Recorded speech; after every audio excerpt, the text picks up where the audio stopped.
दोस्तों आज की इस वीडियो में हम लोग सीखने वाले हैं। अगर आपके पास भी एचडीएफसी का बैंक अकाउंट है, फ्रेंड्स यहाँ पे बहुत लोग एक प्रॉब्लम को फेस कर रहे हैं। इसमें ये हो रहा है कि उनके जो अकाउंट अपने मोबाइल बैंकिंग जो एचडीएफसी ऑफिशियल एप्लीकेशन है उसको लॉगिन कर रहे हैं, तो वहाँ पे उनका अमाउंट टोटल अमाउंट बैलेंस होता है वो शो हो रहा है। उसी के साथ ही साथ वहाँ पे एक और भी ऑप्शन हो रहा है, अनबिल्ड बैलेंस और आउटस्टैंडिंग बैलेंस। आखिर ये आउटस्टैंडिंग बैलेंस और अनबिल्ड बैलेंस क्या है, कौन से इसमें पे करना होगा, कौन से पे नहीं करना है, आखिर यहाँ पे बैलेंस क्यों हो रहा है। काफ़ी लोग के मन में ये भी कन्फ्यूजन आ रहा है कि मैं ऑलरेडी ईएमआई को पे कर दिया हूँ, फिर भी यहाँ पे अनबिल्ड बैलेंस क्यों शो रहा, आउटस्टैंडिंग बैलेंस यहाँ पे क्यों शो रहा।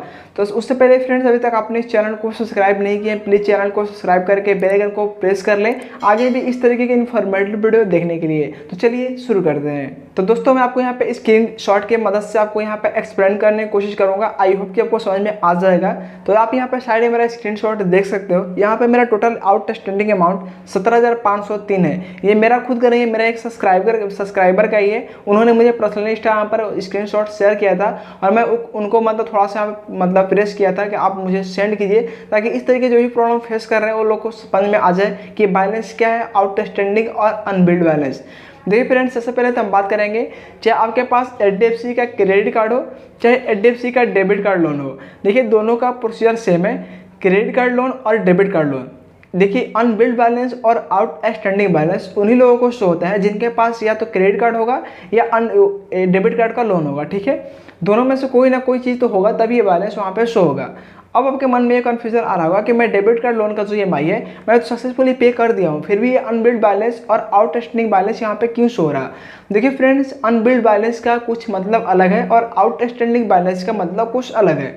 अनबिल्ड बैलेंस यहाँ पे तब शो होता है जैसा कि मान लीजिए आपका जो ड्यू बैलेंस हो, जो आपका ईएमआई जो जनरेट होता है वो आज मान लीजिए महीने के 20 तारीख को जनरेट हुआ। ठीक है, अब आपका जो भी टोटल पिछले महीने का मतलब प्रीवियस मंथ का जो बैलेंस आपका जनरेट हुआ वो 20 तारीख को जनरेट हुआ। अब आपको उसको पे करना है, लेकिन 20 तारीख के बाद आप जो भी आप क्रेडिट कार्ड या डेबिट कार्ड पर ईएमआई पे मदद से आप कोई प्रोडक्ट को बाई एंड परचेस करते हो, उसका जो बैलेंस है वो अनबिल्ड बैलेंस में शो होगा।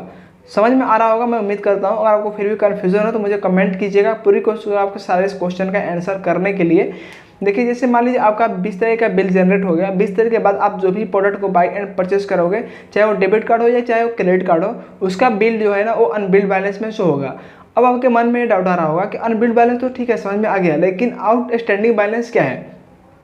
देखिए पहले फ्रेंड्स क्या होता है कि आउटस्टैंडिंग और अनबिल्ड आपको क्लियर हो गया।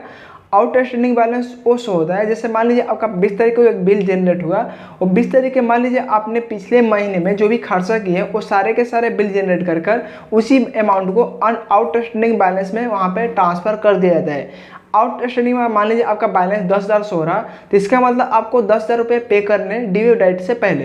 अगर आप ड्यू डेट से पहले उसको पे नहीं करोगे तो आपको वहाँ प्लेंटी यानी एक्स्ट्रा चार्ज वहाँ पे करने पड़ सकते हैं। तो इसलिए वहाँ पे जो आउटस्टैंडिंग बैलेंस है वो आपको टोटल खर्चा हो गया कि आपने इतना स्पेंड किए हो वो सारे के सारे आपको पे करने होंगे। और अनबिल्ड बैलेंस है वो दिखाता है कि बिल जनरेट होने के बाद आपने कितना यूज़ किए हो, वो अनबिल्ड बैलेंस के अंदर शो होता है। मतलब आपको अनबिल्ड वाला बैलेंस वाला पे नहीं करना है, आपको जो आउटस्टैंडिंग बैलेंस शो हो रहा है ना सिर्फ उसी को आपको पे करना है। ठीक है, तो मैं उम्मीद करता हूँ कि छोटी सी वीडियो बहुत ज़्यादा इंफॉर्मेटिव होगी और आपको सारे डाउट क्लियर हो गए होंगे। फिर भी कोई डाउट हो, कन्फ्यूजन हो तो मुझे कमेंट कीजिएगा, पूरी कोशिश करूँगा आपके सारे क्वेश्चन का आंसर करने के लिए। तो इस वीडियो के फ्रेंड्स हम यहीं पे एंड कर रहे हैं, मिलते हैं एक नए वीडियो में एक नए अपडेट के साथ। तब तक के लिए धन्यवाद।